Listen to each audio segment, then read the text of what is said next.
राधे राधे मेरी प्यारी फैमिली।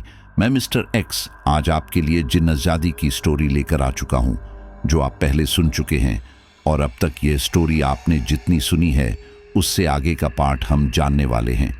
ये स्टोरी बहुत ही ज़्यादा भयानक थी कि कैसे एक इंसान साधारणता से सफलता का सफ़र तय करता है।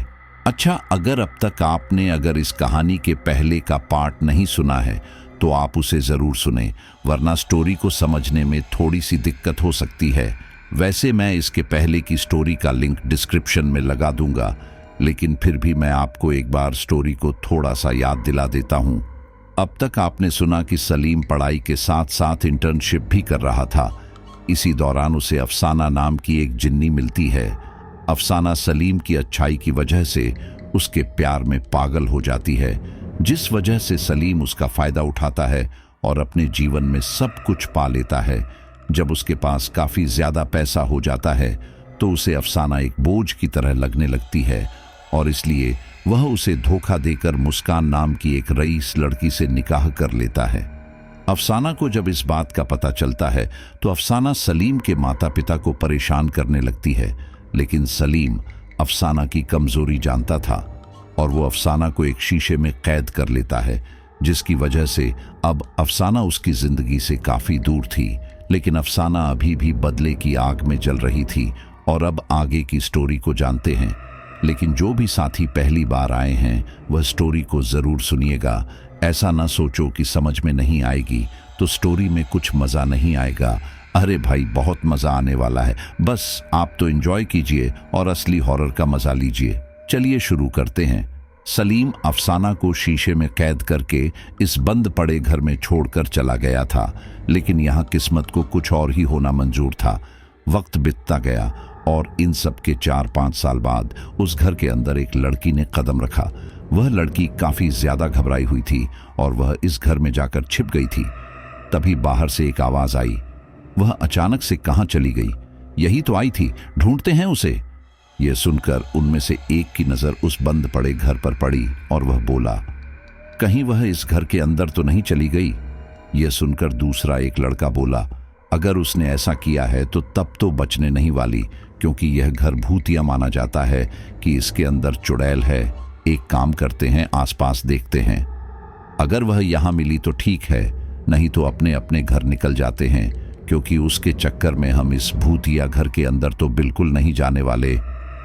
इसके बाद वे चारों लड़के वहां से चले गए।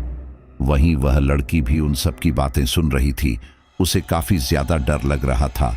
वह सोचने लगी, भले ही ये घर भूतिया है, लेकिन इन लोगों से अपनी इज्जत बचाने के लिए तो यह बिल्कुल सही जगह है, क्योंकि अगर वह यहां से बाहर निकलती है तो ना जाने कब यह भेड़िए उसे नोच खाएं। यही सोचकर उसने कुछ समय तक इसी घर के अंदर रहने का फैसला किया। वह डरते हुए उस घर में चारों ओर देख रही थी, लेकिन उसे वहां पर कुछ भी संदिग्ध नहीं मिला। यहां तक कि उसे ऐसा भी कोई आभास नहीं हुआ कि यहां पर कोई भूत प्रेत हो। अब उसे समझते देर न लगी कि यह सब सिर्फ इन लोगों का वहम है, लेकिन उसने इस बात के लिए ऊपर वाले का शुक्रिया अदा किया कि चलो इसकी वजह से ही आज वह कम से कम सुरक्षित तो है। वह इस बारे में सोच ही रही थी कि तभी अचानक वह शीशा जिसके अंदर अफसाना कैद थी, उसमें से आवाज आने लगी, बहुत समय बाद यहाँ पर कोई आया है, यहाँ आओ और मेरी मदद करो। वह आवाज सुनकर वह लड़की काफी ज्यादा घबरा गई। एक तरफ तो बाहर वह गुंडे खड़े थे और दूसरी तरफ घर से ये आ रही यह आवाजें। उस लड़की का हलक सूख रहा था और वह थोड़ा पीछे हट गई। ठीक इसी दौरान उस शीशे में से दोबारा से एक लड़की की आवाज आई, देखो डरो मत, मैं तुम्हें कोई भी नुकसान नहीं पहुंचाऊंगी और अगर तुमने मुझे यहां से निकाल दिया तो मैं तुम्हारी मदद भी करूंगी। तुम जो चाहोगी वह मैं तुम्हें ला कर दूंगी, बस तुम मुझे यहां से आजादी दिला दो। यह सुनकर वह लड़की सोच में पड़ गई। उसने अपने जीवन में काफी ज्यादा कष्ट झेले थे, जिसकी वजह से उसने यह रिस्क लेने का सोचा और वह उस शीशे के पास गई। उसने वह शीशा उठा लिया। ठीक इसी दौरान उसमें अफसाना की छवि उभरी और वह हैरानी से बोली, अरे आप तो हिना है ना, आप तो सलीम के भाई आबिद की बेगम थी ना। यह सुनकर वह लड़की हैरानी से बोली, अरे आपको यह कैसे पता? तब अफसाना बोली, बताती हूं, पहले आप मुझे जल्दी से यहां से बाहर निकालिए। इसके बाद हिना ने वह शीशा तोड़ दिया। इसके बाद अफसाना वहां से आजाद हो गई। इसके बाद हिना हैरानी से बोली, अब तो आप बताइए कि आपको मेरे बारे में कैसे पता? तब अफसाना बोली, आवाज सुनकर वह लड़के यहीं पर आने वाले हैं, इसलिए फिलहाल के लिए तुम्हारी सुरक्षा के लिए मुझे तुम्हें गायब करना पड़ेगा और तुम चुप रहना। इन सभी लोगों के मन में यहां पर भूत प्रेत के होने की अफवाह होनी जरूरी है। इसके बाद अफसाना ने एक चुटकी बजाई और हिना वहां से गायब हो गई। हालांकि वह वहीं थी, लेकिन किसी को नजर नहीं आ रही थी। उस शीशे के टूटने की आवाज रात के अंधेरे में बुरी तरह गूंज रही थी और इसकी वजह से उन लड़कों को शक हो गया कि वह लड़की इसी घर के अंदर थी। तभी उनमें से एक बोला, अरे वह लड़की तो इसी घर के अंदर है, क्या बोलते हो? हम उसे घर से बाहर निकाल लाएं। यह सुनकर उनमें से एक बोला, जब उस चुड़ैल ने इसे कुछ नहीं किया तो हमें भी कुछ नहीं करेगी। हम बस जल्दी से उस लड़की को लेकर बाहर आ जाएंगे और उसके बाद तो हमारी रात रंगीन हो जाएगी। यही बोलकर वो चारों लड़के उस घर के अंदर घुसे, लेकिन वहां पर उन्हें हिना कहीं पर भी दिखाई नहीं दी। ये देखकर उनमें से एक घबराते हुए बोला, लगता है वह अंदर के कमरे में है, लेकिन मेरी तो अंदर जाने की हिम्मत नहीं हो रही है। यह सुनकर दूसरा लड़का बोला, अरे डर मत, हम है ना तेरे साथ, जल्दी से इसे लेकर बाहर आते हैं। इसके बाद वह सारे लोग उस घर के अंदर बढ़ने लगे, लेकिन इसी दौरान बाहर जाने वाला दरवाजा अचानक से बंद हो गया। ये देखकर उनमें से एक लड़का अपने साथियों के ऊपर गुस्सा करते हुए बोला, आज तुम लोगों की वजह से देखो क्या हो गया, हम लोग यहां पर बुरी तरह से फंस गए। देखिए चुड़ैल जी, मेरा इसमें कोई हाथ नहीं है, इन्हीं लोगों को ज्यादा ठरक छड़ी थी। अब इससे पहले कि उनमें से कोई कुछ बोलता, उस घर के अंदर तेज तेज हवाएं चलने लगी और सामान इधर से उधर जाने लगा। ये देखकर उनमें से एक ने तो डर के मारे अपनी पेंट में पेशाब भी कर दिया। वे सारे डर के मारे खड़े खड़े कांप रहे थे कि ठीक इसी दौरान उन्हें मेन दरवाजे पर एक काले साए की आकृति उभरती हुई दिखाई दी। वह आकृति किसी जानवर की तरह अपने दोनों हाथों दोनों पैरों पर जमीन पर रेंग रही थी। यह देखकर वह चारों लड़के डर के मारे पीछे के कमरे की ओर जा घुसे। उन्होंने दरवाजा अंदर से लगा लिया। अब वे लोग सोचने लगे कि यहां से कैसे बाहर निकला जाए। तब उन्होंने देखा कि उस कमरे में पीछे की तरफ एक खिड़की थी, जिसके ऊपर कील ठोक कर उसे बंद किया गया था। वहीं पास में पेचकस वगैरह भी रखे हुए थे। उन चारों लड़कों ने बिना ज्यादा समय गंवाए उन कीलों को खोलना शुरू किया। इस दौरान कमरे के बाहर से दरवाजा पीटने की आवाजें आने लगी। चारों लड़के घबराते हुए तेजी से वहां से बाहर निकलने की कोशिश करने लगे और आखिरकार जब उनसे सारी कीलें खुल गई तो उन्होंने जल्दी से खिड़की खोली और वहां से बाहर निकल गए। जब वे लोग उस घर से बाहर निकल गए तो उन सब ने उस खिड़की की तरफ देखा, जहां पर एक सफेद चेहरे वाली भयानक औरत चेहरे पर चौड़ी मुस्कान लिए उन्हें देख रही थी। ये देखकर वह सारे डर के मारे वहां से भाग खड़े हुए और इसी के साथ ही वह खिड़की दोबारा बंद हो गई और दोबारा से उसके ऊपर कीलें लगा दी गई। इसके बाद अफसाना ने दोबारा से हिना को ठीक किया और बोली, चिंता मत करना, अब तुम सुरक्षित हो। वैसे जो मैंने तुम्हारे साथ किया उसके आगे तो यह कुछ भी नहीं है। बोलकर अफसाना ने अपनी नजरें झुका ली। यह सब सुनकर हिना हैरानी से बोली, लेकिन मैंने तो आपको कभी देखा भी नहीं, तो फिर आप ये क्यों कह रही हैं कि आपने मेरे साथ यह सब किया? मुझे शायद मेरे किसी पिछले जन्म के कर्मों का फल मिला है, जिस वजह से मेरे साथ यह सब हुआ, और मैंने इसे अल्लाह का फैसला समझकर इसे अपना भाग्य मान लिया है। यह सुनकर अफसाना ने उसे सारी बात बताई कि कैसे उसने सलीम की बातों में आकर उसका घर खराब किया। यह सब सुनकर हिना बोली, देखिए, मुझे पता है कि आप यह सब करना नहीं चाहती थी और आपने यह सब सिर्फ उस सलीम के प्यार में आकर किया और इसकी किए की सजा भी आपको मिल चुकी है, इसलिए आप भी आगे बढ़िए और मैं भी आगे बढ़ती हूं। तब अफसाना गुस्से में बोली, मैंने सलीम से जितना प्यार किया था उसकी तो कोई कल्पना भी नहीं कर सकता। उसके लिए मैंने हर वह काम किया जो कि मुझे करना मंजूर नहीं था। उसके लिए मैंने अपना ज़मीर तक मार दिया और बदले में उसने क्या किया, मुझे धोखा दिया। इस धोखे की सजा तो मैं उसे दूंगी। यह सुनकर हिना बोली, आपको क्या लगता है कि यह सब इतना आसान होगा? याद है ना, वह सिर्फ एक मामूली इंसान होने के बावजूद तुम्हारे ऊपर कैसे भारी पड़ा था। उसने तुम्हें कैसे इतने सालों तक के लिए शीशे में कैद कर दिया था। और अभी तो उसके पास और भी बहुत कुछ होगा। वो भले ही इंसान है, लेकिन उसकी कुछ भी कमजोरी नहीं है। समय आने पर वह अपने परिवार को तक छोड़ सकता है। वह इतना वैगैरत है और आपकी सारी कमजोरियां वह अच्छे से जानता है। इतने समय तक इस आईने के अंदर कैद रही, इसलिए अभी तक वहां पर क्या हो चुका है तुम्हें नहीं पता। आबिद ने इन सब के बाद 2-3 निकाह और किए थे और पैसा मिलने के बाद उन सभी को तलाक दे दिया था। इतना ही नहीं, सलीम अभी एक बेटी का पिता है, लेकिन वह औरों की बेटियों को कुछ भी नहीं समझता। उसने मेरे अब्बू को पैसा देकर उनकी पैतृक संपत्ति भी खरीद ली, क्योंकि मेरी छोटी बहन की निगाह के लिए उन्हें पैसों की जरूरत थी। मेरे परिवार में पैसों की कमी है, इस वजह से मैं बाहर भी काम करती हूँ। ईद आने वाली है और मैं सभी परिवार वालों के लिए कुछ लेना चाहती हूँ, इसीलिए मैं देर रात अभी काम कर रही थी और इसकी वजह से इन गुंडों से मेरा पाला पड़ गया। यह सुनकर अफसाना बोली, मुझे माफ कर दो कि मैंने तुम्हारा जीवन बर्बाद किया, लेकिन अभी इसे आबाद भी मैं ही करूंगी। तुम्हारे बारे में मुझे सब कुछ पता है और तुम चिंता ना करो। कल के कल ही तुम्हें एक बहुत बड़ी कंपनी से बहुत अच्छे पैकेज पर जॉब मिलने वाली है। तुम्हें हर महीने इतनी बड़ी रकम मिलेगी कि उस आबिद की महीने की आमदनी तुम्हारे आगे कुछ भी नहीं होगी। वैसे रात बहुत हो गई है, चलो आओ, मैं तुम्हें तुम्हारे घर छोड़ देती हूं। किसके बाद अफसाना और हिना वहां से गायब हो गए और वह सीधे ही हिना के घर के पास आए। और तब अफसाना उससे बोली, मैंने तुम्हारी बातों के ऊपर गौर किया तो मुझे समझ में आया कि इस सलीम से अगर बदला लेना है तो इसी की तरह लेना होगा। मैं उसे इतनी आसानी से मौत नहीं देना चाहती, बल्कि जो धोखा इसने मुझे दिया है उसके बदले में मैं इसका सब कुछ इससे ले लूंगी, लेकिन इसे मरने नहीं दूंगी और इसकी सजा इसके भाई आबिद को भी मिलेगी। बहुत शौक है ना उसे निकाह पर निकाह करने का। अब मैं उसे इस लायक कर दूंगी कि वह किसी से निकाह करने के लायक नहीं रहेगा। यह सुनकर हिना बोली, आपको इसमें किसी भी तरह की कोई मदद की जरूरत हो तो मुझे बताना।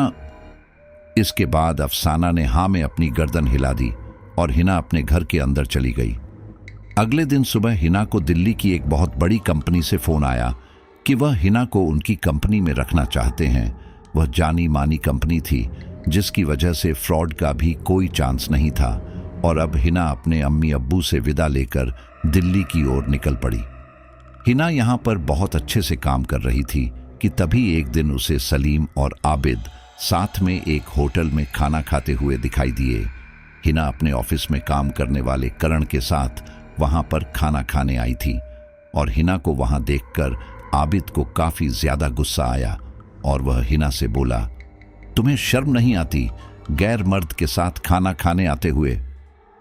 हिना के अंदर इतने सालों से जो गुस्सा भरा हुआ था वह अब 7वें आसमान पर पहुंच गया था कि आखिर वह किस हक से यह कह रहा था। इसलिए हिना ने ज्यादा कुछ न सोचते हुए उसे एक जोरदार थप्पड़ लगा दिया और गुस्से में कहा, तुम होते कौन हो मेरे मामले में बोलने वाले? गैर मर्द? ये नहीं बल्कि गैर मर्द तुम हो, समझे? तुम में इतना तो दम नहीं है कि अपनी पत्नी को 2 वक्त की रोटी खिला दो, बल्कि पत्नी की कमाई पर पलते हो और अब मुझे ही ज्ञान दे रहे हो। जाओ यहां से। अगर ज्यादा कुछ किया तो मैं तुम्हारे ऊपर छेड़छाड़ का आरोप लगा दूंगी। फिर तुम और तुम्हारा यह भाई जेल में चक्की पीसना। यह तुम्हारा गांव नहीं है जहां से तुम बच जाओगे।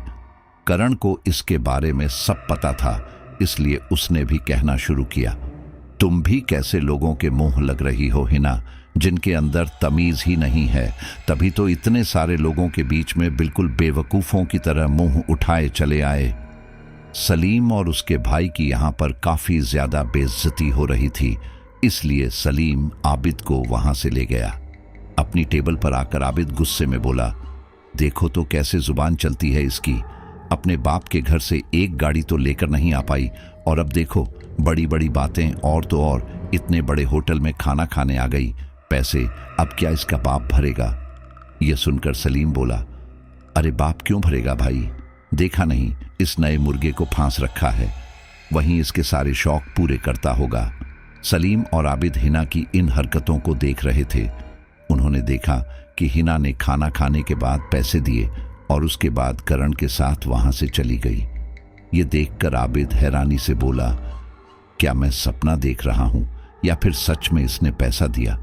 मुझे तो पैसा देने में इसकी मौत पड़ती थी और अब देखो यहां पर और लोगों को पैसा बांटा जा रहा है। यह सुनकर सलीम बोला, छोड़ो ना भाई, तुम अपने पर ध्यान दो। सुना है आपकी इस पत्नी ने भी अब आपको कुछ भी लाने से मना कर दिया है, तो अब आप क्या करोगे? ये सुनकर आबिद थोड़ा परेशान होते हुए बोला, क्या बताऊं भाई, मेरी तो किस्मत ही खराब है। हर बार ऐसे भूखे नंगे लोगों से पाला पड़ता है जो मेरी थोड़ी सी भी डिमांड पूरी नहीं कर सकते। तू कहीं अच्छी जगह बात चलाना जहां पर मेरी शादी हो जाए और मुझे पैसा भी खूब मिले। देख, मना मत करना, खुद भी तो तू इतनी अच्छी जगह शादी करके बैठा है, इतने ऐशो आराम से रहता है। यह सुनकर सलीम अकड़ते हुए बोला, अरे भाई, इतना आसान नहीं होता। इसके लिए किसी बेवकूफ़ लड़की को बहुत मुश्किल से फांसा जाता है। मुस्कान सच में बहुत बेवकूफ़ है। मैंने उससे निकाह करके अपनी ज़िंदगी का सबसे अच्छा काम किया है। उसके पिता बिन मांगे उसे इतना कुछ दे देते हैं, और इतना ही नहीं, मैं जब चाहूँ जिस लड़की से चाहूँ शादी के नाम का झांसा देकर उसके साथ रातें रंगीन करता हूँ, और इसके बाद जब मेरा मन भर जाता है तो बस मुस्कान और उसके पिता के आगे थोड़े घड़ियाली आंसू बहा देता हूँ कि मुस्कान मुझे समय नहीं देती, इसलिए मजबूरन मुझे दूसरी तरफ देखना पड़ता है। बस फिर क्या, वे दोनों बात को रफा दफा करवा देते हैं। वे दोनों यह सब बातें कर ही रहे थे, लेकिन उन्हें यह नहीं पता था कि अफसाना भी उनकी बातें सुन रही थी। यह सब सुन सुनकर उसे काफी ज्यादा गुस्सा आ रहा था और अब उसने सोच लिया था कि कैसे भी करके इन लोगों को सबक तो सीखना ही है, और इसकी शुरुआत अफसाना ने आबिद को सबक सिखाने से की। खाना खाने के बाद आबिद घर आ गया। अब आबिद गुड़गांव की जगह दिल्ली में ही नौकरी कर रहा था ताकि वह सलीम के घर कभी भी आ जा सके। और उसी रात जब वह अपनी पत्नी के साथ सो रहा था तो इसी दौरान उसकी पत्नी एकदम से उठी। उसके चेहरे पर बिल्कुल सपाट भाव थे। उसने एक नज़र आबिद की ओर देखा और धीरे से बोली, बहुत शौक है ना तुझे औरतों को परेशान करने का, तेरी हैंकड़ी तो मैं निकालती हूँ। और इसके बाद उसने पास में रखा फूलदान उठाया और जोर से आबिद के सर पर दे मारा। आबिद दर्द से चीखते हुए उठा तो उसने पाया कि उसकी पत्नी हाथों में फूलदान लिए और चेहरे पर गुस्से के भाव लिए उसे ही देख रही थी। यह देखकर आबिद गुस्से से बोला, पागल तो नहीं हो गई है? क्या तेरी अम्मी अब्बू ने तुझे यही सिखाया कि अपने पति को ऐसे पीटो? अभी के अभी तू यहां से बाहर निकल। तुझसे निकाह करके तो मेरी पूरी जिंदगी ही खराब हो गई है। बोलकर आबिद अपनी पत्नी रूखसार का हाथ पकड़कर उसे बाहर घसीटने की कोशिश करने लगा। आबिद उसे घसीटते हुए घर से बाहर मौजूद सीढ़ियों तक ले आया था। इस दौरान उसकी पत्नी बिल्कुल शांत बनी हुई थी, लेकिन जैसे ही वह लोग सीढ़ियों के पास आए तो उसकी पत्नी ने उसे एक जोरदार धक्का दे दिया, जिसकी वजह से वह 3 फ्लोर तक नीचे जा गिरा और इसी के साथ ही आबिद बेहोश हो गया। जब उसे होश आया तो उसने अपने आप को अस्पताल के बिस्तर पर पाया और उसकी पत्नी उसके पास में बैठकर रो रही थी। उसे देखकर आबिद को रात वाली पूरी घटना याद आई और अब इससे पहले कि वह कुछ बोलता, सलीम वहां पर आया और बोला, क्या बात है भाई, तुम इतना क्यों पीते हो कि तुम्हें होश ही नहीं रहता? अब इतने ऊपर से तुम सीढ़ियों पर से नीचे गिरे हो, पता है तुम्हारी पूरी हड्डियों का चूरमा बन गया। यह सुनकर आबिद काफी ज्यादा हैरान रह गया था। उसे यकीन नहीं हो रहा था कि उसके साथ ऐसा कुछ हो गया। अब इससे पहले कि वह कुछ बोलता उसकी पत्नी बोली, पता नहीं देवर जी क्या दिमाग में रहता है इनके, कितनी बार मना किया है कि शराब पीकर घर के अंदर बैठो, लेकिन नहीं, शराब पीकर बाहर चले जाते हैं। और अब देखो, पता नहीं कितने समय तक यह अब ऐसे ही बिस्तर पर पड़े रहेंगे। यह सुनकर आबिद गुस्से में बोला, तुम तो यह नाटक नहीं करो, क्योंकि यह सब तुम्हारी वजह से ही तो हो रहा है। सलीम, मेरी बात का यकीन मानो, इसी ने मुझे सीढ़ियों पर से धक्का दिया था। यह सुनकर सलीम बोला, भाई आप 100-200 ग्राम की चीज तो हो नहीं कि कोई भी आपको उठाकर नीचे फेंक देगा। आप सीढ़ियों तक आए कैसे? ये सुनकर आबिद ने उसे सारी बात बताई। तब उसकी पत्नी बोली, शराब के नशे में तो आप पता नहीं क्या क्या करते रहते हैं, क्योंकि मैं तो घर पर ही थी, और अगर आपको यकीन ना हो तो आप घर पर देख सकते हैं सारा सामान कैसे रखा हुआ है। इन्होंने कहा कि मैंने इनको फूलदान से मारा, लेकिन हमारे घर के सारे सामान बिल्कुल सुरक्षित हैं। इन्होंने पता नहीं कौन सा सपना देख लिया या शराब पीकर ना जाने क्या किया इन्होंने कि ये सीढ़ियों से नीचे कूद गए। सलीम को पता था कि उसका भाई काफी ज्यादा शराब पीता है और अक्सर शराब पीकर वह कई लोगों से लड़ भी चुका है। इस वजह से उसे यही लगा कि शायद शराब के नशे में ही उसने ये किया था, और उसकी मेडिकल रिपोर्ट में भी उसके खून में शराब मिली थी। इस वजह से सलीम बोला, देखो भाई, मैं ये नहीं बोल रहा कि आपने कुछ गलत किया है, बल्कि मैं यह बोल रहा हूं कि हो सकता है कि शराब के नशे में आपको इस तरह का कोई वहम हुआ हो। अब देखो, जो भी है उसे बदला नहीं जा सकता, लेकिन अब तुम कुछ महीने तक तो बेड रेस्ट पर रहो। फिर वह धीरे से आबिद के कान में बोला, और हो सके तो भाभी से अभी बना कर रहो, क्योंकि आपको बिस्तर पर खाना पीना सब भाभी ही देगी। यह सुनकर आबिद गुस्से में बोला, यह करके यह मेरे ऊपर कोई एहसान नहीं कर रही है, बल्कि मैं तो इसका शौहर हूं, तो इसे यह करना ही चाहिए। यह सुनकर सलीम कुछ ना बोला और वहां से चला गया। उनके जाने के बाद आबिद की पत्नी रुखसार के चेहरे के भाव बदले और वह भयानक ढंग से मुस्कुराते हुए बोली, मेरे प्यारे शौहर, अब तुम पूरी तरह से बिस्तर पर आ चुके हो, और याद रखना, मैं तुम्हें कभी यहां से ठीक नहीं होने दूंगी। अब पूरी जिंदगी तुम इसी बिस्तर पर रहोगे और यही तड़पोगे। यह सुनकर आबिद को काफी ज्यादा गुस्सा आया। उसने बिस्तर से उठने की काफी कोशिश की, लेकिन उसके कमर से नीचे वाला हिस्सा काम ही नहीं कर रहा था। काफी कोशिश करने के बाद भी जब वह उठ नहीं पाया तो उसकी पत्नी रुखसार बोली, चाहे कुछ भी कर लो, तुम इतनी आसानी से ठीक नहीं होने वाले, और पता है डॉक्टर ने भी बोला है कि ऐसे केस में मरीज वापस अपने पैरों पर चल पाएगा भी या नहीं, इसकी कोई गारंटी नहीं है। तो तुम यह समझ लो कि तुम्हारे पैर कभी थे ही नहीं। अपने आप को अपाहिज देखकर आबिद को रोना आ गया था और उसने जोर जोर से चिल्लाना शुरू कर दिया। यह देखकर रुखसार उसे तसल्ली देने का नाटक करने लगी।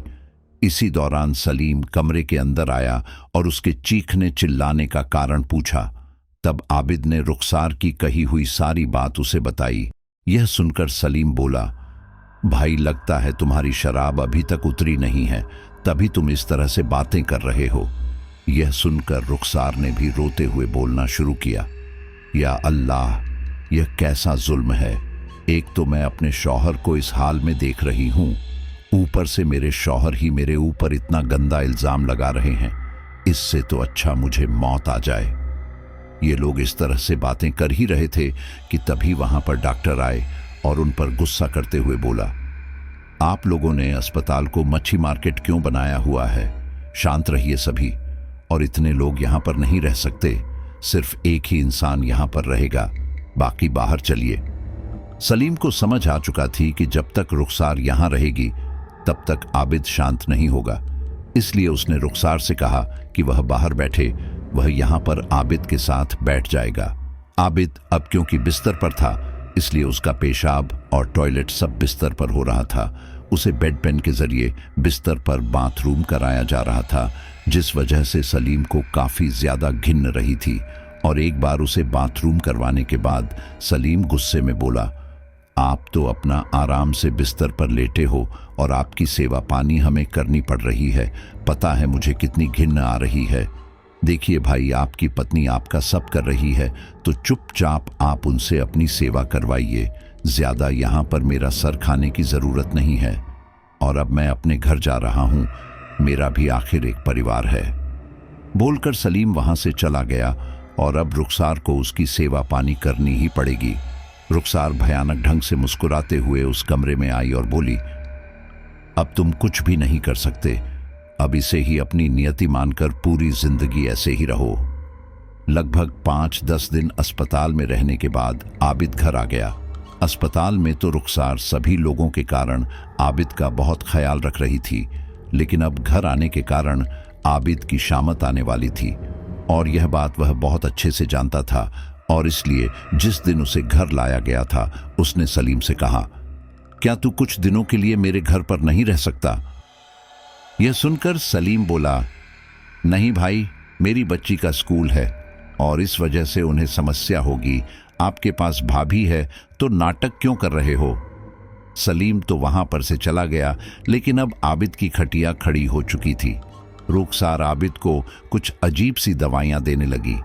आबिद के मना करने पर रुखसार उसे बुरी तरह से प्रताड़ित करती, उसे खाने में बहुत ही गला सड़ा देती, जिस वजह से आबिद वह दवाइयां खा लेता। लेकिन जब ये सब हद से ज्यादा बढ़ गया तो आबिद ने अपनी मां को फोन किया, जिससे कुछ ही समय में जब वे वहां पर आई तो आबिद ने उन्हें सारी बात बताई। उन्हें अपने बेटे की बात पर यकीन था, इसलिए उन्होंने रुखसार से इस बारे में बात की। तब रुखसार बोली, इन्हें जो चोट लगी थी उसकी वजह से शायद उनके दिमाग पर असर हुआ है, इस वजह से ये इस तरह की बातें कर रहे हैं। मेरी बात का यकीन मानिए, मैंने ऐसा कुछ भी नहीं किया।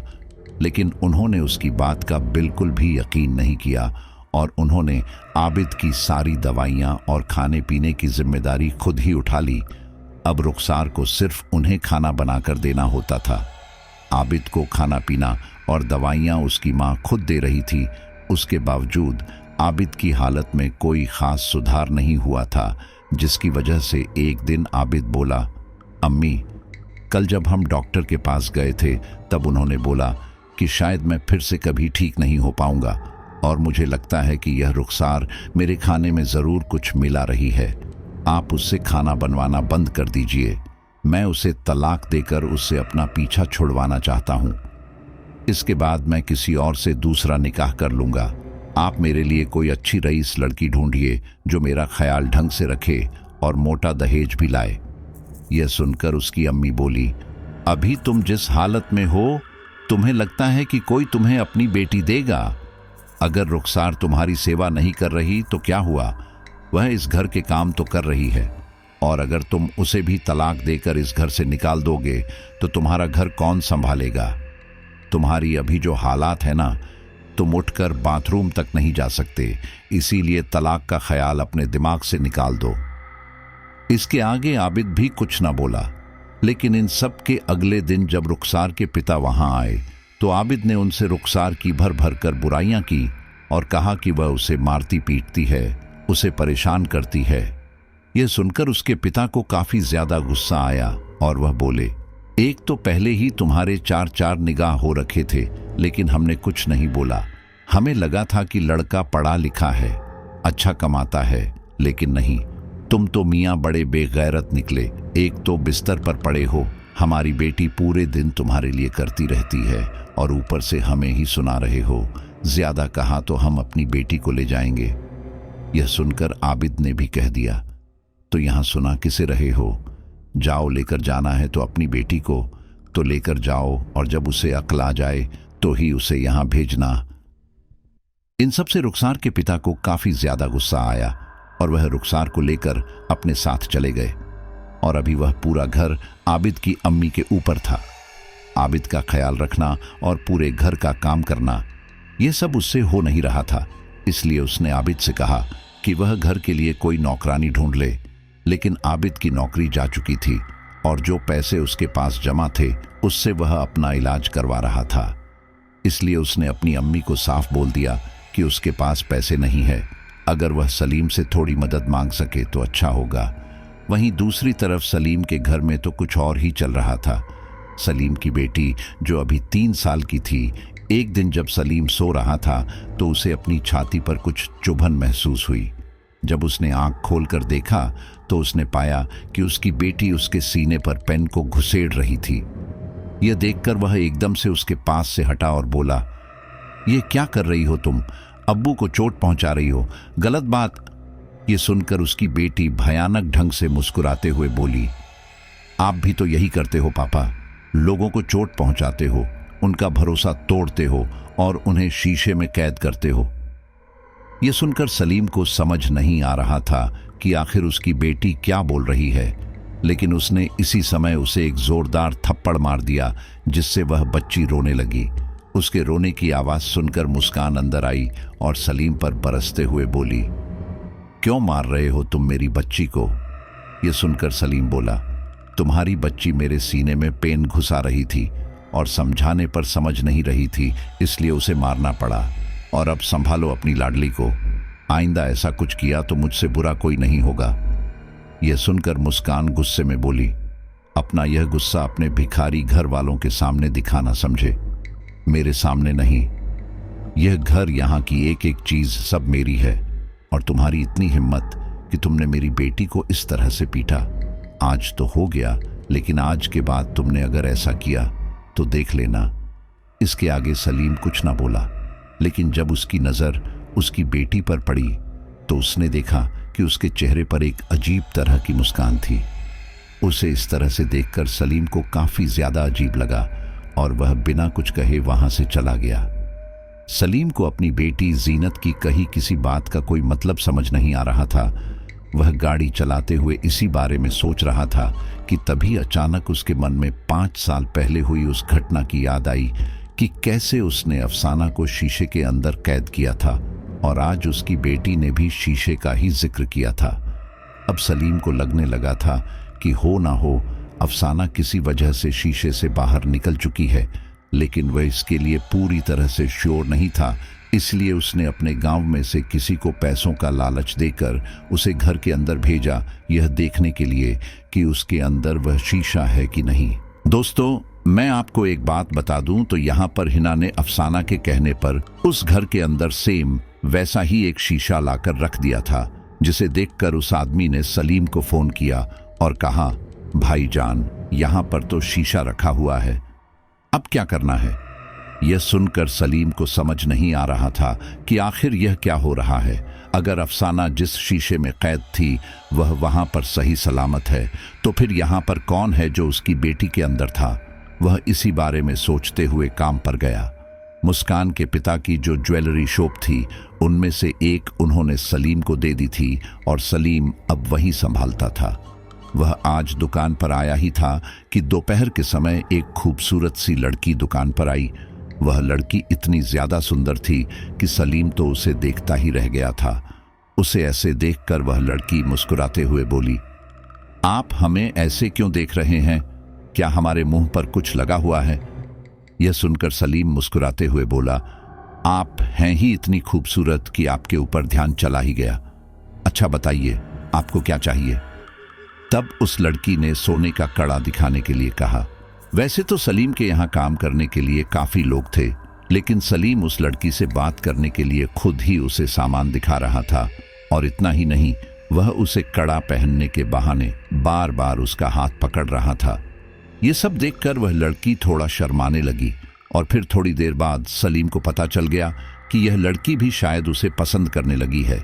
इसलिए वह बोला, वैसे यहाँ पास ही में एक बढ़िया कॉफी शॉप है, तो आप कहें तो हम और आप वहां पर कॉफी पी सकते हैं और इसी बहाने हम लोग एक दूसरे को जान भी जाएंगे। वह लड़की इसके लिए मान गई और फिर सलीम उस लड़की के साथ कॉफी शॉप पर चला गया।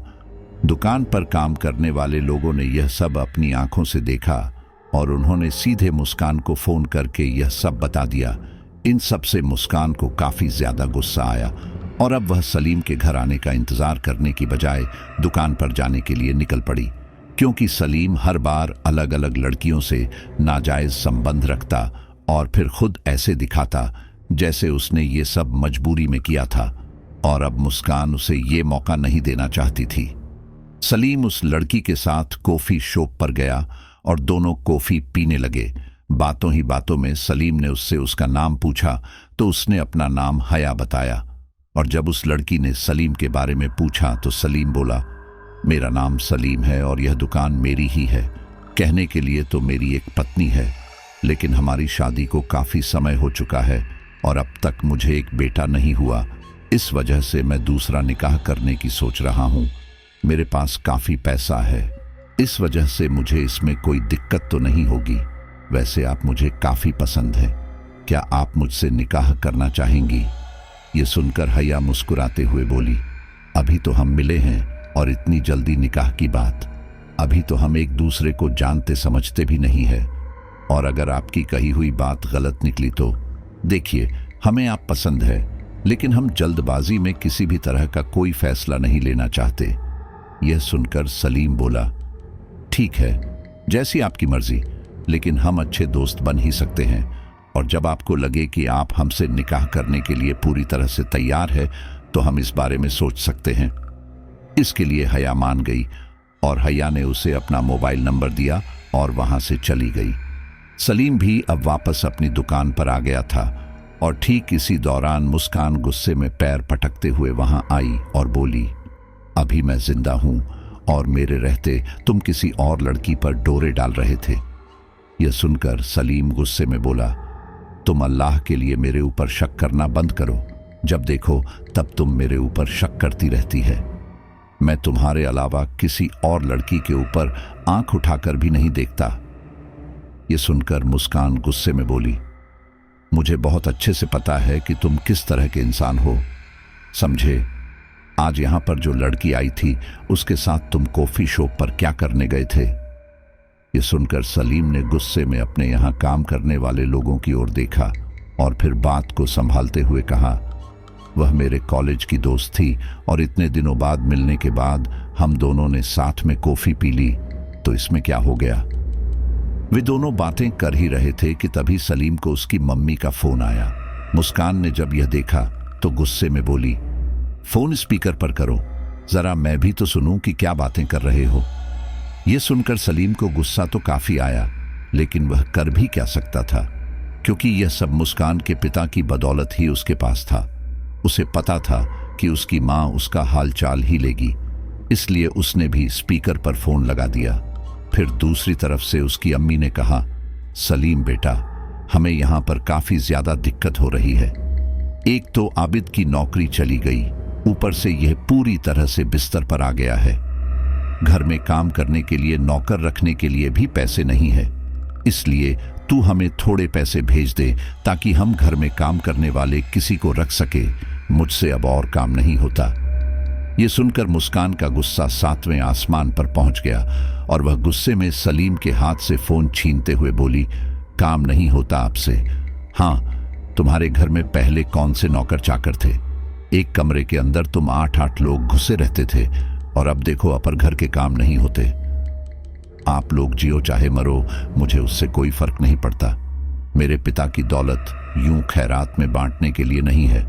और दोबारा से यहां फोन किया तो फिर तुम अपने बेटे को भी अपने साथ ही रखना। बोलकर मुस्कान ने गुस्से में फोन काट दिया। वहीं यह सब देखकर सलीम को काफी ज्यादा गुस्सा आया। उसने आज तक सभी औरतों को अपने पैरों की जूती समझा था और आज मुस्कान ने जब यह सब कर दिया तो उसे अपने गुस्से पर काबू नहीं हुआ और उसने गुस्से में मुस्कान को एक जोरदार थप्पड़ मार दिया। और फिर उसके बाद वह मुस्कान के बाल पकड़ते हुए बोला, तुझे थोड़ी छूट क्या दे दी? अपने आप को ज्यादा ही समझने लगी। रूख, तेरी औकात तो मैं तुझे बताता हूं। मेरे घर वालों से ऐसी बात करेगी तू? इसके बाद उसने मुस्कान को लातों से मारना शुरू किया। इस दौरान वहां दुकान में मौजूद सारे लोग यह तमाशा देख रहे थे, लेकिन सलीम का तो अपने गुस्से पर काबू ही नहीं था। वह गुस्से में मुस्कान को पीटता रहा और फिर उसके बाद जब उसका मन भर गया तो वह वहां से चला गया। दुकान के लोगों ने मुस्कान को जैसे तैसे संभाला और फिर मुस्कान ने गुस्से में अपने पिता का फोन कर दिया। मुस्कान उसके पिता की लाडली थी, इसलिए अपनी बेटी को इस तरह से वह नहीं देख सकते थे और अब उन्होंने सलीम को सबक सिखाने का सोचा ताकि वह दोबारा से ऐसा कुछ ना करे।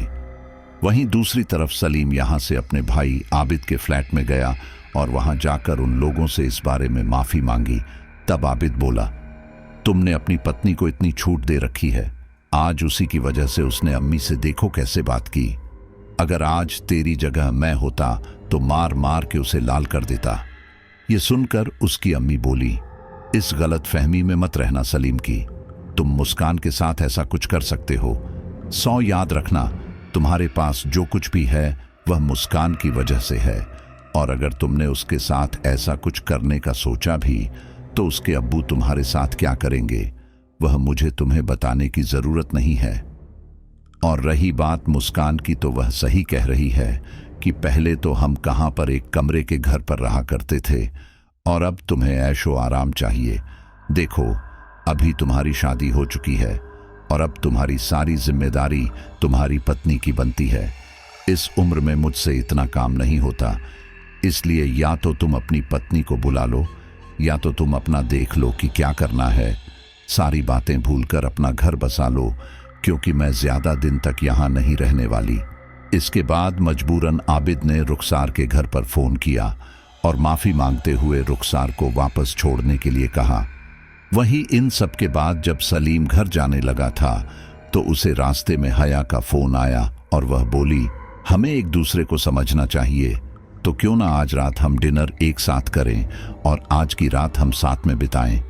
यह सब सुनकर सलीम की तो जैसे बांझे ही खिल गई थी और वह घर न जाकर सीधे उस जगह पर पहुंचा जहां पर हया उसका इंतजार कर रही थी। वह सुनसान इलाके में एक होटल था और उस होटल में ज्यादा लोग नहीं थे। वहां जाकर जब उसने रिसेप्शन डेस्क पर हया के बारे में पूछा तो इतने में ही उसे पीछे से आवाज आई, अरे आ गए तुम, मैं कब से तुम्हारा ही इंतजार कर रही थी। जब सलीम ने पीछे मुड़कर देखा तो पाया कि गुलाबी शरारे में हया खड़ी थी। इस दौरान वह काफी ज्यादा खूबसूरत लग रही थी, जिसकी वजह से सलीम उसे देखता ही रह गया। हया उसे अपने साथ उस होटल के डाइनिंग रूम में ले गई और वहां पर उन्होंने साथ में बैठकर कैंडल लाइट डिनर किया। और इतना ही नहीं, यहां पर बैठकर उन दोनों ने शराब भी पी। कुछ देर बाद सलीम को शराब का नाश होने लगा और वह नशे में कुछ भी बड़बड़ करने लगा। इसी दौरान उसकी नजर हया के पैरों पर पड़ी तो उसने देखा कि उसके पैर जमीन से नहीं लग रहे थे, बल्कि उसके पैर हवा में उठे हुए थे। ये देखकर सलीम इससे पहले कि कुछ बोलता, हया बोल पड़ी, तो मुझे धोखा देकर कैसा लग रहा है सलीम तुम्हें? यह सुनकर सलीम हैरानी से बोला, मैंने तुम्हें धोखा कब दिया और तुम्हारे पैर हवा में क्यों तैर रहे हैं? आखिर कौन हो तुम? ये सुनकर हया अपना चेहरा सलीम के चेहरे के एकदम पास लाई और इसी के साथ ही उसका चेहरा बदलने लगा और कुछ ही देर में उसका चेहरा अफसाना के चेहरे में बदल गया। ये सब देखकर सलीम काफी ज्यादा हैरान रह गया था और वह वहां से भागने की कोशिश करने लगा, लेकिन उसने इतनी ज्यादा पी रखी थी कि वह अपने पैरों पर खड़ा भी नहीं हो पा रहा था। इसी दौरान अफसाना उसके पास आई और बोली, मेरे भरोसे को तोड़ा था ना तुमने, और अब मैं तुम्हें इसकी सजा दूंगी। चिंता मत करो, मैं तुम्हें मारूंगी नहीं, लेकिन इस लायक कर दूंगी कि तुम जीते जी मर जाओगे। इसके बाद अफसाना की आंखों में से एक सफेद रोशनी निकली और वह सलीम के शरीर से जा टकराई। ऐसा होते ही सलीम को अपने शरीर में दर्द महसूस होने लगा। वह दर्द के मारे छटपटा ही रहा था कि तभी अचानक उसके कानों में एक जानी पहचानी आवाज आई, क्या हुआ सलीम, तुम्हें दर्द हो रहा है क्या? कहो तो मैं तुम्हारी कुछ मदद करूं। यह सुनकर जब सलीम ने उस ओर देखा तो पाया कि उसी का हमशक्ल उसके सामने खड़ा था। उसे देखकर सलीम हैरानी से बोला, आखिर यह कौन है और इसकी शक्ल मेरे जैसी कैसे है? यह सुनकर अफसाना बोली, क्योंकि यह तुम्हारी ही एक कॉपी है। अब यह वापस जाएगा और तुम्हारे पूरे जीवन में उथल पुथल मचाएगा। इन सब के बाद तुम्हारा पूरा परिवार तुमसे हमेशा हमेशा के लिए रिश्ता तोड़ देगा। फिर अफसाना ने सलीम के उस हमशक्ल की ओर देखा और बोली, अब तुम सलीम के घर जाओ और तुम्हारा काम है इसके सारे रिश्ते खराब करना। जब मैं इसे पहली बार मिली थी तो इसके पास कुछ भी नहीं था। फिर मैं इसके जीवन में आई और उसने जो जो कहा मैंने वह सब किया और बदले में इसने मेरे साथ इतना बड़ा छल किया। इसके बाद वह नकली सलीम वहां से चला गया और असली सलीम अफसाना से लगभग गिड़गिड़ाते हुए बोला, देखो अफसाना, हो सके तो मुझे माफ कर दो। ऐसा नहीं है कि मैं तुमसे प्यार नहीं करता था, मैं भी तुमसे बेइंतहा मोहब्बत करता था, लेकिन मैं क्या करता, तुम एक जिन्न हो और मैं एक इंसान। मुझे अपना वंश चलाने के लिए एक लड़का चाहिए था और वह मुझे इंसान के साथ रिश्ते में रहकर ही मिल सकता था। यह सुनकर अफसाना ने उसे घूरा और बोली, तुम क्या कहीं के राजा महाराजा हो जो तुम्हें तुम्हारा वंश चलाने के लिए लड़का चाहिए? और अगर ऐसा ही था तो तुम्हें मुझे शुरुआत से ही मना करना चाहिए था ना? क्यों? तुमने मेरा भरोसा तोड़ा था बताओ। मैं बताती हूँ, सच तो यह है कि तुम्हें मेरी ज़रूरत थी और जब तुम्हारे पास सब कुछ आ गया तो तुमने मुझे दूध में से मक्खी की तरह निकाल कर फेंक दिया और अब मैं तुम्हें दिखाती हूँ कि तुम बाहर क्या गुल खिला रहे हो। अफसाना ने यह बोला और फिर इसी के साथ ही अफसाना के हाथ से पीली रोशनी निकलकर सामने गई और इसी के साथ ही वहां पर कुछ दृश्य चलने लगे। उसने देखा कि उसके घर पर मुस्कान अपने पिता के साथ बैठी हुई थी। इस दौरान उसके पिता काफी ज्यादा गुस्से में थे। यह देखकर सलीम मन ही मन सोचने लगा, अरे मैं तो इस बारे में भूल ही गया था। मैंने तो सोचा था कि घर जाकर कैसे भी मुस्कान को मना लूंगा, लेकिन अब यहां पर तो और बात बिगड़ जाएगी और एक तो यह अफसाना भी अब मेरी बातों में नहीं आ रही है। कुछ देर बाद सलीम घर के अंदर आया और उसे देखते ही मुस्कान का पिता गुस्से में बोला, तुम्हारी हिम्मत कैसे हुई मेरी बेटी के ऊपर हाथ उठाने की? तुम्हें पता है ना कि यह सब मैंने ही तुम्हें दिया है। लेकिन सलीम ने तो उनकी बात का कोई जवाब ही नहीं दिया, बल्कि उसने एक नज़र मुस्कान की ओर देखा और उसके पिता के सामने ही उसे एक जोरदार लात मार के नीचे गिरा दिया। यह सब मुस्कान के पिता के लिए किसी तमाचे से कम नहीं था, इसलिए उन्होंने सलीम को पीटने के लिए अपना हाथ उठाया। लेकिन इसी दौरान सलीम ने उनका हाथ रोक लिया और बोला, अगर इस घर में रहना है तो मेरी शर्तों के हिसाब से रहना पड़ेगा, नहीं तो मैं तुम्हारी बेटी को तलाक दे दूंगा। असली सलीम, जो कि यह सब देख रहा था, यह सब देखकर उसकी आंखें फटी की फटी रह गईं और वह अफसाना से लगभग रोते हुए बोला, देखो अफसाना, प्लीज ये मत करो, मेरा घर मत बर्बाद करो। तुम्हें शायद पता नहीं, लेकिन मुस्कान गर्भवती है और यह सब वह बर्दाश्त नहीं कर पाएगी। यह सुनकर अफसाना ने उसे घूरा और फिर बोली, अफसाना के पेट में जो बच्चा था वह आज हुई पिटाई के बाद मर चुका है। तुम मुझे अपने बच्चों की दुहाई क्यों दे रहे हो? यह बात तो तुम्हें उसे मारने से पहले खुद ही सोचनी चाहिए थी ना। लेकिन तब तो वह तुम्हारे इस मुंह काला करने वाले काम के आगे आ रही थी, इस वजह से तुमने इस बारे में बिल्कुल भी नहीं सोचा और अब तुम यह सब बोल रहे हो। इसके आगे सलीम ने कुछ ना बोलने में ही अपनी भलाई समझी। वहीं दूसरी तरफ मुस्कान गुस्से में बोली, मुझे भी तुम्हारे जैसे इंसान की बेगम बनकर रहने का कोई शौक नहीं है। अभी के अभी मुझे तलाक दो और ख़त्म करो। इसके बाद नकली सलीम ने 3 तलाक बोले और मुस्कान को तलाक दे दिया। अब वहां पर जितने भी लोग मौजूद थे वह इस तलाक के गवाह थे और इसी दौरान मुस्कान ने पुलिस वालों को फ़ोन किया और सलीम को वहां से बाहर दफा किया। मुस्कान और सलीम का तलाक हो चुका था, जिस वजह से सलीम को काफ़ी ज़्यादा गुस्सा आ रहा था, क्योंकि उसके हाथ से तो एक सोने का अंडा देने वाली मुर्गी निकल चुकी थी और अब तो वह दुकान भी उसकी नहीं थी। नकली सलीम ने सारा सामान उठाया और वहां से सीधा आबिद के घर आ गया। वहां जाकर जब उसने यह सारी बात उन सबको बताई तो उसकी अम्मी गुस्से में बोली, तू पागल तो नहीं हो क्या जो तूने अपनी पत्नी को तलाक दे दिया? आज तेरे पास जो कुछ भी था वह तेरी पत्नी की वजह से ही था और अब तू भी सड़क पर आ चुका है। यह सुनकर सलीम बोला, आप लोग चिंता मत कीजिए, ऐसा कुछ भी नहीं होगा, क्योंकि 3 तलाक खत्म हो चुका है।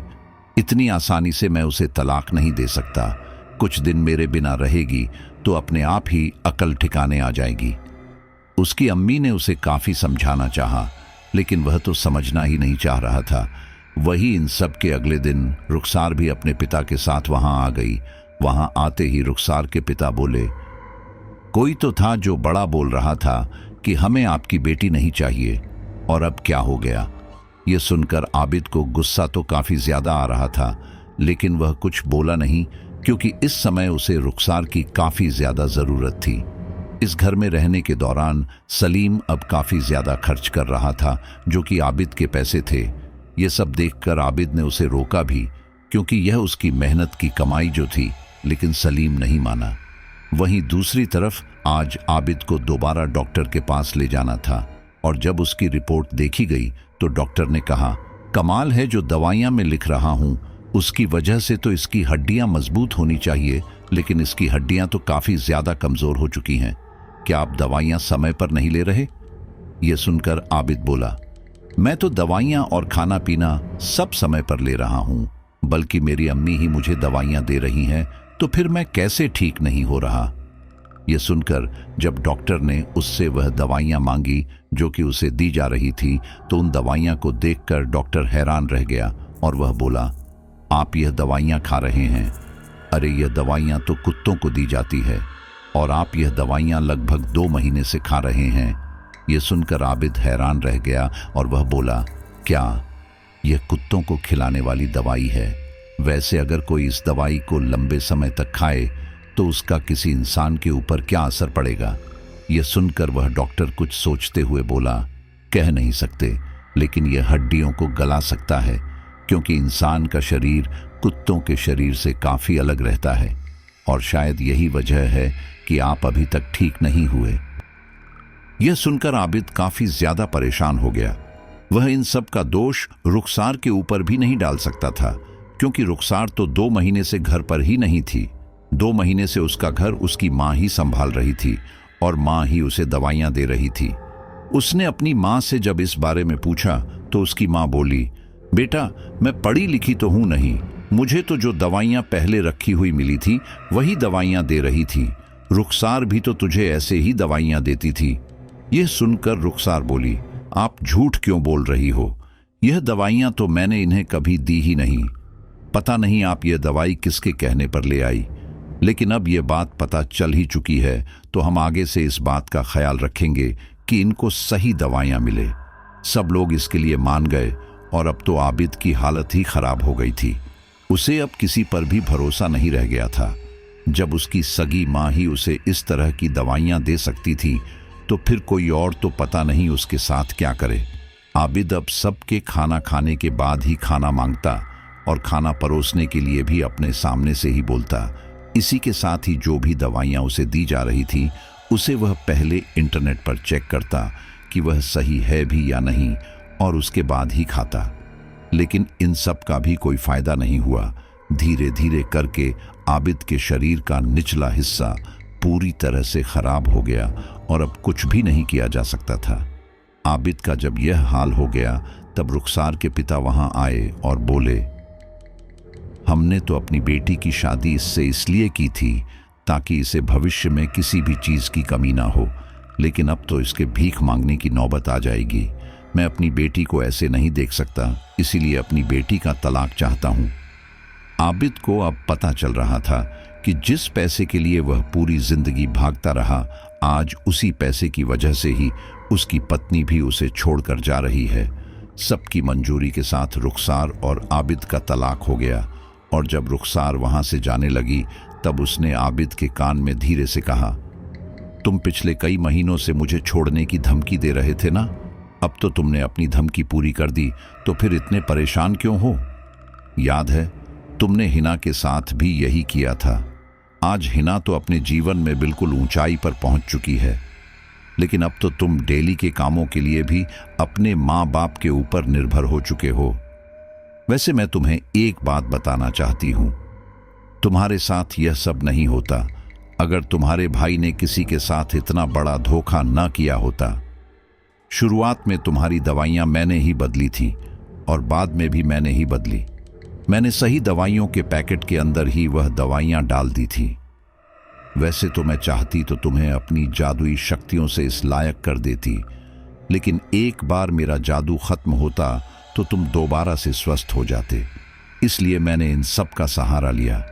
तुम्हारे भाई ने हर गलत काम में तुम्हारा साथ दिया था ना, अब वह पूरी जिंदगी तुम्हारा ही साथ देगा। बोलकर रुखसार वहां से चली गई।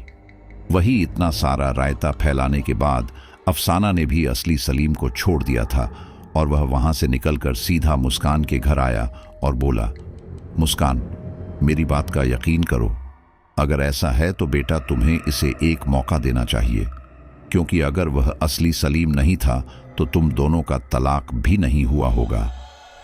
मुस्कान के पिता असल में मुस्कान का घर टूटते हुए नहीं देखना चाहते थे, इसलिए उन्होंने सोचा कि सलीम को एक और मौका देना चाहिए। अब चूंकि कानूनी रूप से उनका तलाक नहीं हुआ था, इसीलिए उन्होंने सलीम को यह मौका दे भी दिया।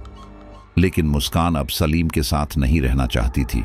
सलीम के कई लड़कियों से संबंध थे और हर बार वह लड़कियों से शादी का वादा करके उनकी इज्जत के साथ खेलता, और जब बात बढ़ जाती तो मुस्कान के पिता इस बात को रफा दफा कर देते। मुस्कान को ये बात पता चल चुकी थी कि वो उसके लिए सोने की चिड़िया से ज्यादा कुछ नहीं है। अब मुस्कान इन सब से उब चुकी थी, इसलिए उसने सलीम से अलग रहने का ही फैसला किया। उसने तलाक के कागजात बनवाए और कानूनन सलीम से तलाक लेने के लिए कहा। अगर मुस्कान उसे तलाक दे देती तो वह सड़क पर आ जाता, इसलिए वह मुस्कान के पैरों पर गिर गया और बोला, मैं मानता हूं कि मुझसे गलती हुई है और इसलिए प्लीज तुम मुझे एक मौका दे दो। आज के बाद मैं ऐसा कभी नहीं करूंगा। ये सुनकर मुस्कान गुस्से में बोली, मैंने तुम्हें इससे पहले भी कई बार मौके दिए थे, लेकिन इस बार तुम्हारी गलती की वजह से सिर्फ मेरा विश्वास ही नहीं टूटा बल्कि मेरा बच्चा भी। मेरे जब सलीम तलाक के कागज पर साइन करने के लिए नहीं माना तो फिर मुस्कान ने अपने चाचा के लड़कों को सलीम को पीटने के लिए कहा। मुस्कान के चाचा का लड़का अंसार मुस्कान को पसंद करता था और उन दोनों की शादी की बात भी चल रही थी, लेकिन जब मुस्कान सलीम को पसंद करने लगी तो उन दोनों की शादी टूट गई और इस वजह से वह काफी ज्यादा गुस्से में था और ऐसा मौका हाथ लगते ही उसने सलीम को कूटना शुरू कर दिया। सलीम की हालत काफी ज्यादा खराब हो गई थी। वह उनसे मार खा ही रहा था कि तभी उसकी नजर उसके सामने खड़ी अफसाना पर पड़ी, जिसके चेहरे पर एक कुटिल मुस्कान थी और वह उससे बोली, मेरे साथ किए धोखे की सजा तुम्हें सिर्फ इतनी ही नहीं मिलेगी बल्कि इससे ज्यादा भी मिलेगी। सलीम को पता चल गया था कि यह सब इतनी आसानी से खत्म नहीं होगा। उन लोगों ने सलीम को मार मार कर अधमरा कर दिया और फिर उसके बाद सलीम ने तलाक के कागजों पर साइन कर ही दिया। सलीम अब काफी ज्यादा परेशान था। उसके पास सर पर छत भी नहीं थी, इसलिए वह वापस अपने भाई आबिद के घर पर गया, जहां पर उसकी मां और आबिद रह रहे थे। सलीम जब वापस आकर आबिद से मिला तो आबिद गुस्से में बोला, भाई तू सच सच एक बात बता कि आखिर तूने क्या किया था। आज जब रुखसार मुझे छोड़कर जा रही थी तो उसने मुझे बताया कि वह ये सब तेरी वजह से कर रही है। आखिर क्यों तूने मुझे अपने किए की सजा दी? आज तेरी वजह से मैं इस तरह से अपाहिजों की जिंदगी जी रहा हूं। सलीम वैसे ही मुस्कान के घर से इतनी मार खाकर आया था, उसे यकीन नहीं हो रहा था कि कल तक जिसके पास इतना सारा पैसा था आज वह सड़क पर आ गया था और ऊपर से आबिद की ऐसी बातें उसे और परेशान कर रही थी। इसलिए वह गुस्से में बोला, याद है जब तुम अपनी पहली पत्नी हिना से अपने मायके से गाड़ी लाने की डिमांड कर रहे थे, तब तुम्हारी मदद किसने की थी? मैंने। और तुम्हें पता है कि मैंने तुम्हारी मदद करने के लिए एक जिन्नजादी से मदद मांगी थी। यहाँ तक कि मैं अपने जीवन में जितना कामयाब था वह भी उस जिन्नजादी की वजह से था। उसने तेरी पहली पत्नी हिना के शरीर पर कब्जा करके उसके पिता को मजबूर किया कि वह पुलिस कंप्लेंट वापस ले ले। उसी की वजह से ही तो तेरे ऊपर कोई कंप्लेंट नहीं हुई।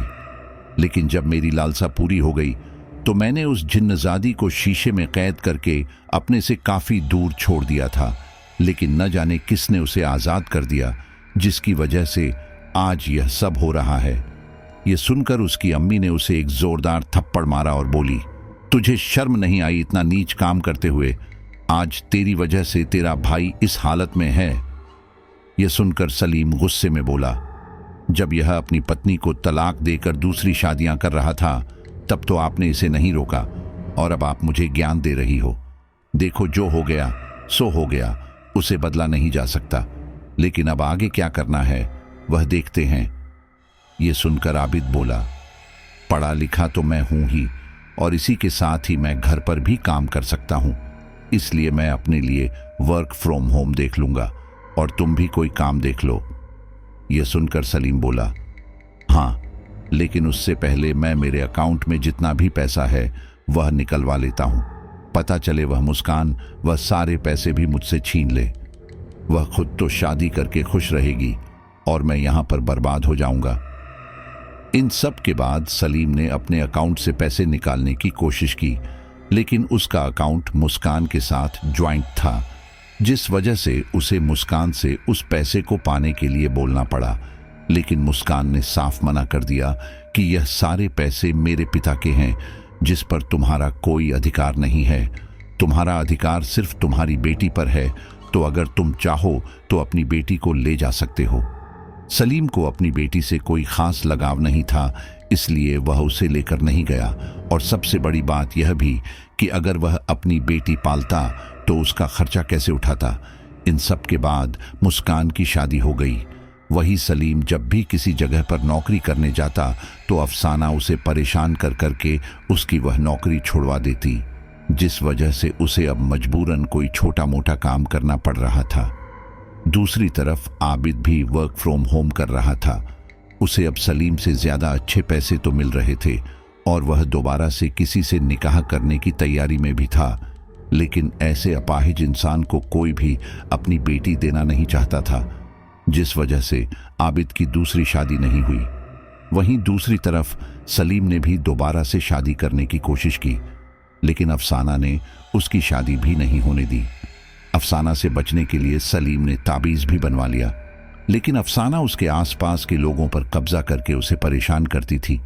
इन सब से सलीम के पास बचने का कोई भी रास्ता नहीं था। अगर सलीम किसी ओंझा की मदद से अफसाना से छुटकारा पाने की कोशिश करता तो भी यह कोशिश अधूरी ही रह जाती, क्योंकि अफसाना वहां से चली जाती। इस बात को 5 साल हो चुके हैं। सलीम आबिद अभी भी अपने जीवन की इन परेशानियों से जूझ रहे हैं, लेकिन अफसाना ने जो धोखा खाया था उसकी वजह से वह इतनी आसानी से सलीम को छोड़ने नहीं वाली थी। उसने सोच लिया था कि वह मरते दम तक सलीम के साथ रहेगी। साथियों, वह कहते हैं ना कि भगवान गंजे को कभी नाखून ना दे, क्योंकि यहाँ पर कुछ ऐसा ही हुआ है। सलीम जो यहाँ पर बहुत ही ज्यादा गरीब था और दर दर की ठोकरें खाते हुए घूम रहा था, और उस जिन्नजादी ने उसकी लाइफ कितनी बढ़िया कर दी थी, जो उसे चाहिए था। ऐसी लग्जरी लाइफ उसे प्रोवाइड करवाई थी, लेकिन उसके बावजूद भी उसकी कोई कदर नहीं कर पाया। अरे, जिस जिन्नजादी ने उसको इतने ऊंचे ओहदे पर बैठाया, उसने उसी को शीशे में कैद करवा दिया। और आज जब जिन्नजादी आज़ाद हो गई तो उसे इस हालत में लेकर खड़ा कर दिया कि उसके लिए 2 वक्त की रोटी जुटा पाना काफ़ी मुश्किल है। देखो यारों, यही है कि जो चीज़ हमें मिले हमें हमेशा उसकी कद्र करनी चाहिए, क्योंकि हम उस चीज़ के लायक थे नहीं, लेकिन फिर भी हमें ऐसी चीज़ भगवान ने दी है, तो जो भी मिल जाए उसका धन्यवाद करें और खुशी खुशी उसको ग्रहण करें। चलिए साथियों, आपका सभी का बहुत बहुत धन्यवाद। अब अपने कुछ साथियों का नाम लेते हैं। शाहबाज शाह, सुरिंदर कुमार, सोनू ग्रेवाल, आलमगीर लुधियाना, मुस्कान यादव, राजेंद्र दवे, आयशा सलीम, राजेंद्र कुमार गौतम, रघु दीवाल, नीरज अनुरागी और आखिर में धन्यवाद ममता सहाय का। मिलते हैं अगली स्टोरी पर।